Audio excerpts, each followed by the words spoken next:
Hey guys, today we're gonna be cutting the top and we're gonna show you how to cut the top in a very simple and nice way, easy way in order to get a nice even cut all around the top. First and foremost, whenever you grab your scissors and your comb in your hands, you wanna know how you place the scissors in your hand and how you place the comb in your hand. Your scissors will be in the right hand if you are right-handed. If you are left-handed, you can put it in your left hand. Make sure you buy left-handed scissors. I am right-handed. These are right-handed scissors. The scissors are in my right hand and the comb will come also in my right hand.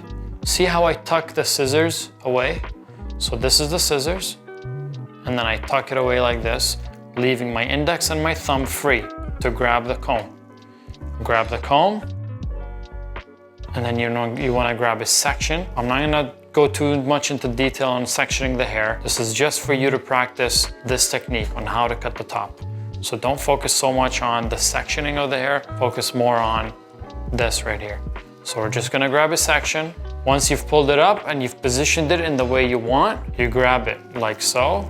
And then once you've grabbed it, your comb will go right here. You'll hold your comb right here and that frees up your hand to do the cutting. Let's do that again. Comb everything down. You got your comb and your scissors. You tuck your scissors away. You can either tuck it like this or you can flip it down and then tuck it like this. This gives you the ability to grab your comb. You take a section. You see how my hand and the comb are working together, this hand and the comb. So you take a section, you lift it up, get a good vision of where you're cutting and what you're cutting and how much you're cutting. Okay, and then the comb will go in this hand. You hold it and then you grab your scissors. If you have your scissors tucked away like this, you will want to let go with your pinky and flip it back, and now you're ready. If you have it just tucked like this, just open your hand and put your thumb in the opening, and then you can cut the top like so. And then again, you tuck away your scissors, you keep holding this, you bring your comb back out. You want to take another section, but you don't want to lose the first section that you've already cut. So you want to put it in, move it back a little bit, grab a new section. What this does is it allows you to grab the old section that you just cut with a newer section, and it will allow you to use the old section as your guide so you know exactly where you need to cut. So that way it's all even going backwards. This is what it looks like in a fast-paced manner. The hair on this mannequin is pretty stiff, so.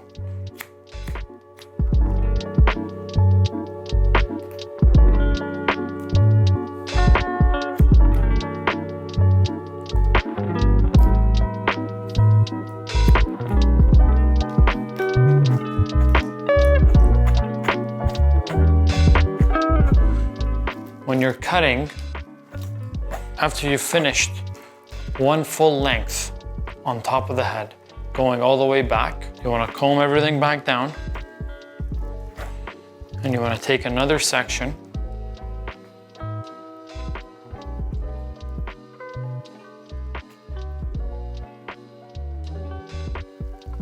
and then you want to move backwards along the same line as your first section.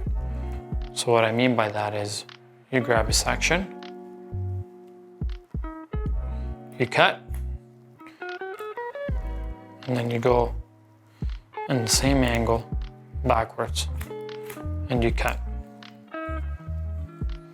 I just want you to use this video in order to practice this technique. Don't worry about blending the hair. Don't worry about the sectioning. Just focus on getting comfortable with this right here. Pulling the hair up, putting your comb here, cutting, so on and so forth. And that's it. That's all you need to worry about in this video. If you want to get a little bit fancy, you can learn how to flip your scissors like this. But for some people, it's unnecessary. It is a little bit safer when you tuck your scissors away from yourself and from the client. But if you're aware of your surroundings and you got a good grip on your scissors, you're never gonna really stab anybody with it.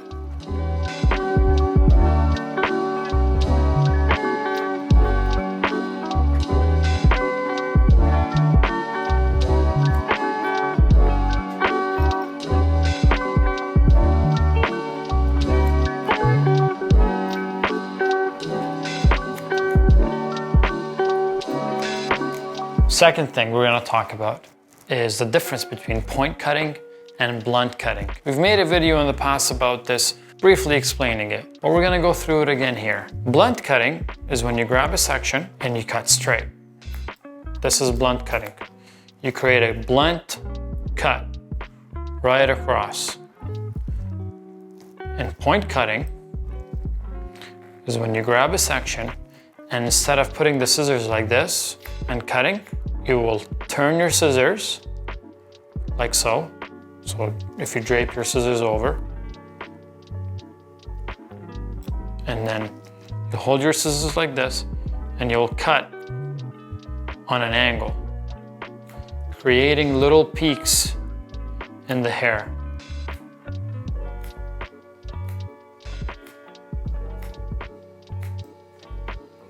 You see the little peaks that we've created?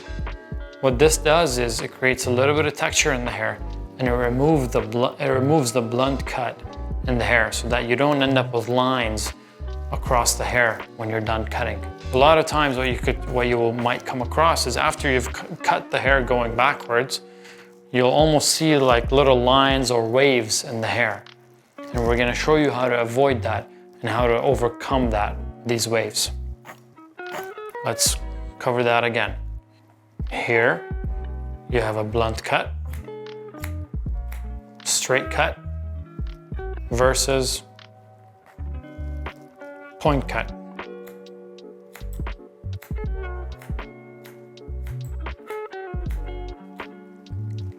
Now, with point cutting, there's many different angles you can cut. You can go like this, or you can go like this and cut on a deeper point cut. That creates higher peaks.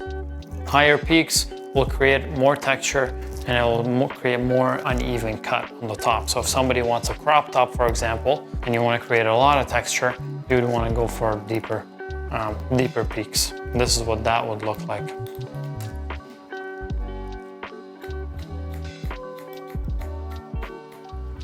See how the differences are? A lot more than if I went like this.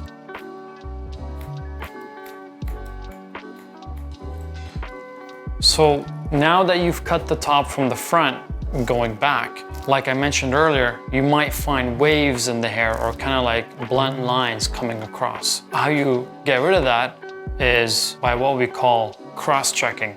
This is where you comb all the hair forward, and instead of going from the front to the back, now you want to go from side to side.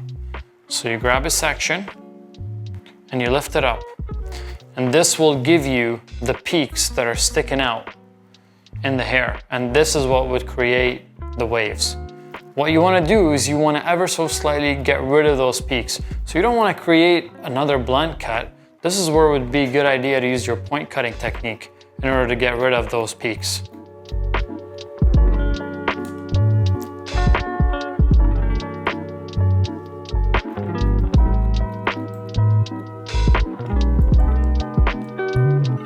See the difference here?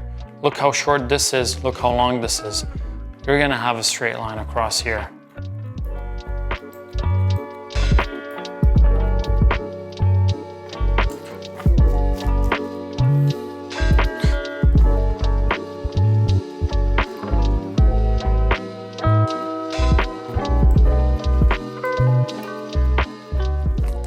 Practice this technique in order to get rid of any waves or any straight lines in the hair after you've cut the hair from the front all the way to the back.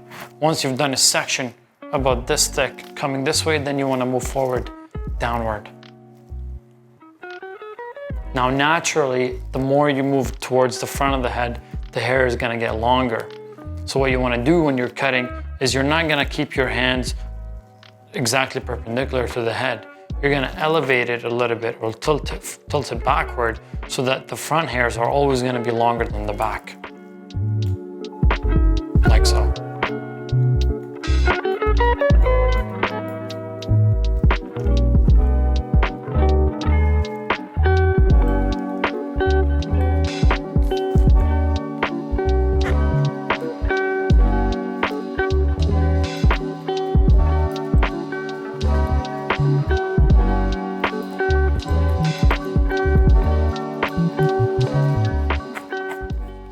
And there you have it. This is how to cut the top with scissors. You start from the front, you go back, you do blunt cutting, and then if you want to add texture, you can do point cutting. And then in order to cross-check the hair, you want to go from side to side so you can remove any waves or anything that will create lines across the hair. Last thing, remember always, when you're cutting the top, you don't want to be skipping hairs. What I mean by that is if you're going from the front and you're going back, you don't want to cut one section and then move halfway through the head, cut another, and then all the way to the back. If you do that, you're gonna miss a bunch of hair throughout. The rule of thumb is, and what I teach all my guys, is that you have to go at least 5 strokes from front to back. Meaning, if this is one stroke, then this is another, and another, and another, and another, and another. And every time you're moving backwards a little bit. That way you have the opportunity to get all the hairs starting from the front all the way to the back without skipping over anything. Thank you so much for watching, and we'll see you in the next lesson.